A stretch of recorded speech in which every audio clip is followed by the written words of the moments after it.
la bienvenida al abogado Juan Carlos Salazar a través de la vía telefónica. El abogado Juan Carlos Salazar estuvo invitado el pasado día jueves en este medio de comunicación.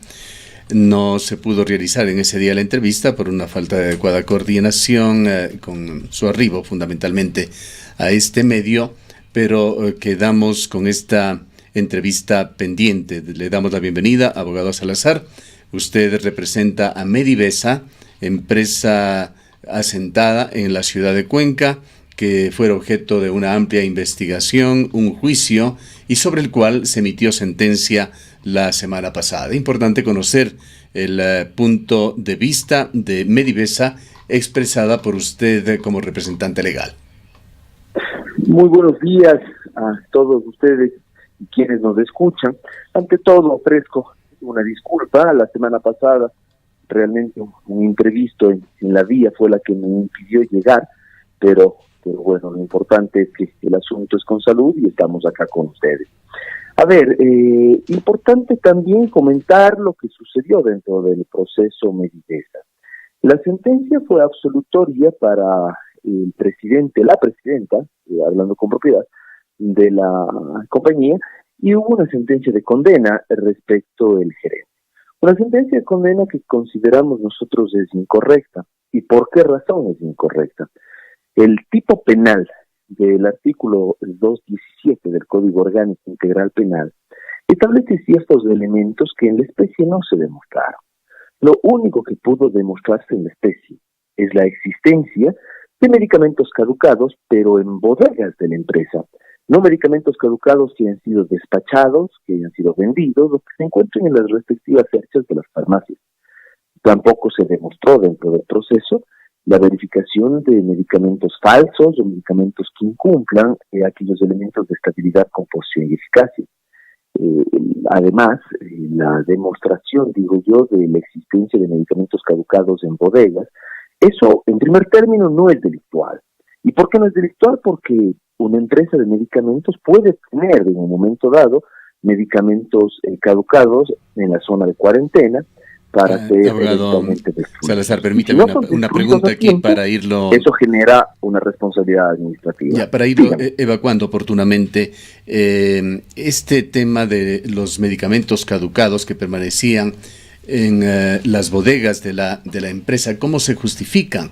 Pues de acuerdo con lo que se ha señalado, así lo dijo la doctora Florita Neira Alvarado de ARCSA, eran medicamentos que tenían fecha de caducidad el año 2001, es decir, se trataba de mercadería sumamente antigua. Si es que estaban listos para ser destruidos, ¿por qué no se lo habría hecho? ¿O cómo se justifica que medicamentos de tan larga data hayan permanecido? Se entendería por un tiempo también largo en las inmediaciones de la empresa. Estoy de acuerdo, y eso fue una de las situaciones de alarma, no solo dentro del proceso, sino también a nivel social. Si es que escuchamos que un medicamento no ha sido destruido y tiene una data de más de 10 años de haber caducado, eso nos genera una alerta. Ahora, sobre ese tema sí hay que puntualizarla. En primer término, no es que las 18 toneladas que supuestamente fue incautada determinaban medicamentos caducados de 10 años, ni tampoco que las 18 toneladas eran medicamentos caducados. El momento que el ARCSA llegó, mezcló todo con todo, un indebido procedimiento con Fiscalía General del Estado, así lo calificamos nosotros en la audiencia de juicio. Y por otro lado, el no haber destruido un medicamento de más de 10 años, eso no es o no genera una responsabilidad penal, que eventualmente es un error, pero por supuesto que es un error, que eso merece una sanción, pero por supuesto que merece una sanción, pero una sanción administrativa, no una sanción de cárcel. ¿Por qué razón? Porque el medicamento caducado genera riesgo cuando es vendido, cuando es expendido, y ese medicamento caducado se encontraba en el sector de cuarentena de la empresa.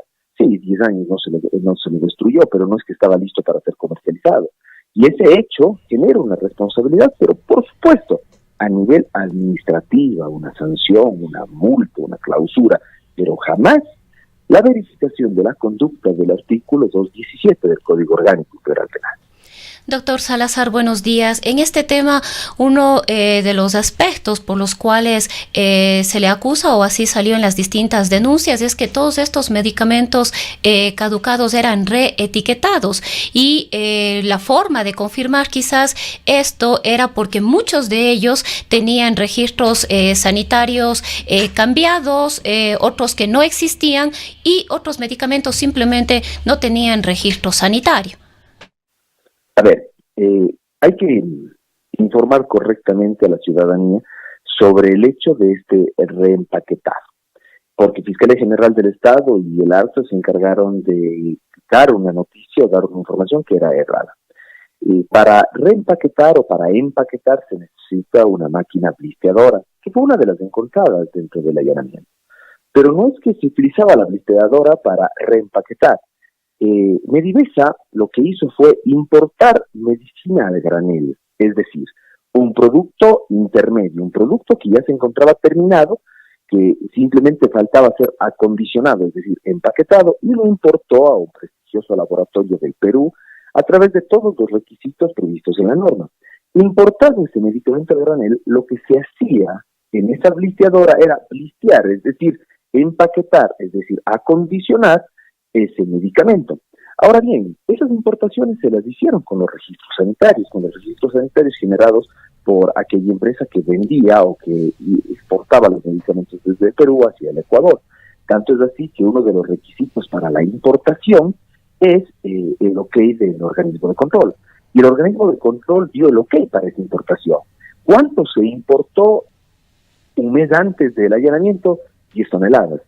Que ahí están las 10 toneladas que son parte de aquel volumen que hubo de ser incautado. De tal forma que no es verdad que el medicamento caducado sea reempaquetado, no. Lo que se empaquetaba era medicamento bueno, original, no caducado, importado con los requisitos previstos en norma. Estas 10 toneladas, doctor Salazar, no son parte de las 18 que deben ser destruidas. Pero por supuesto que son. Se mezcló de esa manera, ahí está el procedimiento indebido. Son 10 toneladas importadas un mes antes del allanamiento con el propio permiso del organismo de control. E inexplicablemente, esas 10 toneladas son parte de la destrucción. ¿Estas 10 toneladas se trata de un solo fármaco o es una combinación de diferentes fármacos? Son varios fármacos que generaron aquí importación y que en volumen sumaban 10 toneladas. Aquí se demostró algo dentro del proceso, ¿no? Se demostró algo con un testigo presentado por este sujeto procesal, por un agente afianzado. Es el agente afianzado aquellos que gestionan el hecho de la desvalorización de la carga.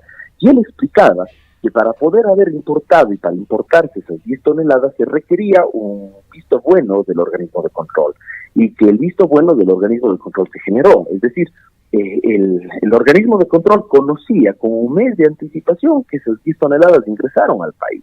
Sabían que se había cumplido con todos los permisos de ley. ¿Qué es lo que discute? Y es importante saber, ¿qué es lo que discute el organismo de control? Y lo hizo dentro de la audiencia. Que está prohibido importar al granel, que se debe importar o bien los químicos base para hacerlos en el Ecuador, o bien el producto terminado, es decir, empaquetado, pero no un producto intermedio, que es un producto que debe ser blisteado más adelante. Eso, uno, no encontramos prohibición alguna en la legislación ecuatoriana. Y dos, de serlo, eso no supone que el medicamento sea falso, ni que el medicamento sea malo, ni que el medicamento incumple exigencias, ni que sea caducado. Ahí están todas esas situaciones que son importantes, sean desentrañadas a lo largo del proceso, porque no nos vamos a quedar tranquilos con aquella sentencia de primer nivel, a fin de que esa verdad sea justipreciada de manera correcta. Y es importante, insisto, y yo felicito el trabajo de ustedes, hombres de las fallas y de los medios de comunicación, de darnos la oportunidad de contar la verdad vivida dentro de este proceso. Ahora, doctor, otra de las preocupaciones giraba en torno a que esta empresa estaba produciendo medicamentos en el lugar y que no tenía los permisos para hacerlo. Y retomando el tema de los registros sanitarios también, ¿cómo se justifica entonces el hecho de que algunos medicamentos que estaban para distribuirse, según se ha conocido públicamente, estaban insistiendo en la inquietud que le hice llegar hace un momento, con registros sanitarios cambiados, sin registros sanitarios, o simplemente tenían un registro sanitario que no estaba registrado, que no existía. Sí, permítame añadir a esto, doctor Salazar, adicionalmente de que una de las pruebas que se las ha calificado como contundentes es que estos medicamentos fueron incautados en farmacias en 3 o 4 provincias del austro del país. Información que ustedes nos entregan. ¿Por qué razón? Porque tenemos en primer término lo siguiente. A ver, en el lugar no se producía un solo medicamento. La palabra producción para el ARCSA y para Fiscalía es el blisqueado. Volvemos a lo mismo, esa fue una discusión de orden jurídico. Para el organismo de control y para Fiscalía no se podían importar medicamentos a granel, es decir, pastillas a granel, y el hecho de empaquetar las pastillas es producción. Nosotros decimos, no, eso no es producción. Producir es mezclar los químicos, formar la tableta, realizar el producto, y eso no existía en Medivesa. 1, 2. Sobre el tema de los registros sanitarios, los registros utilizados eran aquellos que fueron o que se entrega a través de la importación, en la exportación y importación de rigor, de tal manera que Medivesa lo que actuó es con buena fe frente al registro sanitario que era entregado por la empresa expendedora del producto desde Perú. 3. Los medicamentos que se encontraron en farmacias nunca fueron peritados. El peritaje que determinaría una falsedad es un peritaje nivel 2 o una caducidad. Y el peritaje nivel 2 se hizo únicamente frente a los medicamentos caducados que se encontraban en cuarentena. De tal manera que es falso que los medicamentos que se encontraban en farmacias hayan sido analizados. Y algo también relevante. No hay pericias en la especie a pesar de que yo hable que existen peritos. ¿Por qué razón? Porque quienes realizaron los exámenes nivel 1 al empaquetado, nivel 2 al producto, son funcionarios del ARCSA y químicos del ARCSA, es decir, el ARCSA fue juez y parte dentro del proceso, y eso no es correcto. Nunca se nombró un perito calificado por el Consejo de la Judicatura, que es lo que manda el artículo 511 del Código Orgánico Integral Penal. Luego, esos informes no podían ser valorados como prueba. Ahora, doctor Salazar, conocemos que solamente los fabricantes tienen la posibilidad de tener los medicamentos caducados, entonces un poco nos inquieta la razón de por qué en este caso Medivesa tenía tantas toneladas de medicamentos caducados y desde hace tantos años, como ya lo dijo Gustavo, me parece que desde el año 2001. No es que el fabricante debe tener el medicamento caducado. ¿Qué pasa si una farmacia no logra vender todos sus productos y los productos se caducan en farmacia? La obligación de la farmacia es destruirlos o entregarlos al distribuidor, y luego el distribuidor destruirlos o entregarlos al productor. Medivesa era una distribuidora, no una productora. Lo que debía hacer con los medicamentos caducados es destruirlos o entregarlos al productor. Ahí viene un error haber mantenido un producto caducado durante X cantidad de tiempo, pero eso no es delito, eso no supone adecuación típica del 217, eso genera una responsabilidad administrativa, y si se considera que eso era incorrecto, pues se le debía sancionar administrativamente, pero no a través de un juicio penal. Ahora, doctor Salazar, explíquenos de la manera más clara, por favor, desde el punto de vista jurídico. Tras la sentencia que ha dado la Corte en la ciudad de Cuenca la semana pasada en contra del gerente de Medivesa, ¿cuál es el debido proceso por el que debe continuar este caso? ¿Cuáles son los derechos a los cuales aún puede acogerse su cliente?